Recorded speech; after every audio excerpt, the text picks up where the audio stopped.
Iran Israel America യുദ്ധം കരയും കടലും കടന്ന് ഇന്ത്യൻ മഹാസമുദ്രത്തിലേക്കും പടരുകയാണ്.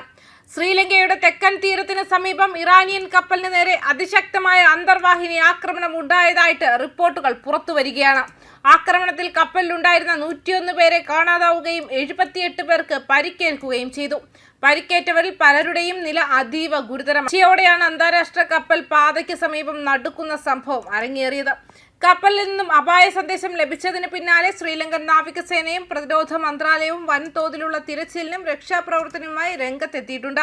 വിദേശകാര്യമന്ത്രി വിജിത ഹെരാത്ത് ലങ്കൻ പാർലമെന്റിൽ ആക്രമണ വിവരം ഔദ്യോഗികമായി സ്ഥിരീകരിച്ചിട്ടുണ്ട്. ആക്രമണത്തെ തുടർന്ന് കടലിൽ മുങ്ങിക്കൊണ്ടിരിക്കുന്ന കപ്പലിൽ നിന്നും ഇതുവരെ 32 പേരെ ശ്രീലങ്കൻ നാവികസേന സാഹസികമായി രക്ഷപ്പെടുത്തി ആശുപത്രിയിലേക്ക് മാറ്റിയിട്ടുണ്ട്. ബാക്കിയുള്ളവർക്കായി നാവികസേനയുടെ യുദ്ധക്കപ്പലുകളും വിമാനങ്ങളും തിരച്ചിൽ തുടരുകയാണ്. ആക്രമണം നടത്തിയത് ഏത് രാജ്യത്തിന്റെ അന്തർവാഹിനിയാണെന്നോ കപ്പലിന്റെ കൂടുതൽ വിവരങ്ങളോ വെളിപ്പെടുത്താൻ ശ്രീലങ്കൻ പ്രതിരോധ മന്ത്രാലയം ഇതുവരെ തയ്യാറായിട്ടില്ല. എന്നാൽ ഇറാന്റെ കപ്പലുകളെയും എണ്ണ ടാങ്കറുകളെയും ലക്ഷ്യം വെച്ച് ഇസ്രായേലും അമേരിക്കയും ആക്രമണം കടുപ്പിച്ച സാഹചര്യത്തിൽ ഈ നീക്കത്തിന് പിന്നിലും സൈനിസ്റ്റ് ശക്തികളാണെന്നാണ് പ്രാഥമിക നിഗമനം. ഹോർമുസ് കടലിടുക്ക് ഇറാൻ അടച്ചതിന് പിന്നാലെ ഇന്ത്യൻ മഹാസമുദ്രത്തിലൂടെയുള്ള ഇറാന്റെ ചരക്കു നീക്കം തടസ്സപ്പെടുത്താനുള്ള നീക്കത്തിന്റെ ഭാഗമാണിതെന്നാണ് വിലയിരുത്തപ്പെടുന്നത്. സംഭവം അതീവ ഗൗരവത്തോടെയാണ് ശ്രീലങ്ക കാണുന്നത്. തങ്ങളുടെ സമുദ്രപരിധിക്ക് തൊട്ടടുത്ത് നടന്ന ആക്രമണത്തിൽ കൃത്യമായ അന്വേഷണം നടത്തി ഉചിതമായ നടപടി സ്വീകരിക്കുമെന്ന് വിദേശകാര്യമന്ത്രി അറിയിച്ചിട്ടുണ്ട്.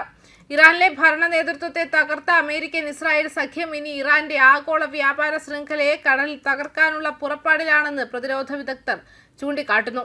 ഗൾഫ് മേഖലയിൽ നിന്നും കിലോമീറ്ററുകൾ അകലെ ശ്രീലങ്കൻ തീരത്ത് വരെ യുദ്ധം എത്തിയത് മേഖലയിലെ മറ്റു രാജ്യങ്ങളെയും ആശങ്കയിലാഴ്ത്തിയിട്ടുണ്ട്.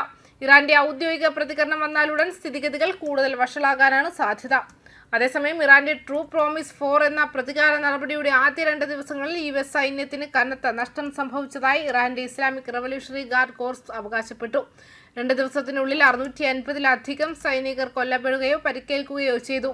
പേർഷ്യൻ ഗൾഫ് മേഖലയിലെ US താവളങ്ങളെയും യുദ്ധക്കപ്പലുകളെയും ലക്ഷ്യമിട്ടാണ് ഇറാനിയൻ മിസൈൽ, ഡ്രോൺ ആക്രമണങ്ങൾ നടത്തിയതെന്നും ഇത് US വിമാനവാഹിനി കപ്പലായ USS എബ്രഹാം ലിങ്കനെ ഇറാനിയൻ തീരത്ത് നിന്നും പിൻവലിക്കാൻ നിർബന്ധിതരാക്കിയെന്നും IRGC വക്താവ് brigadier general Ali Mohammad Naini വ്യക്തമാക്കിയിട്ടുണ്ട്.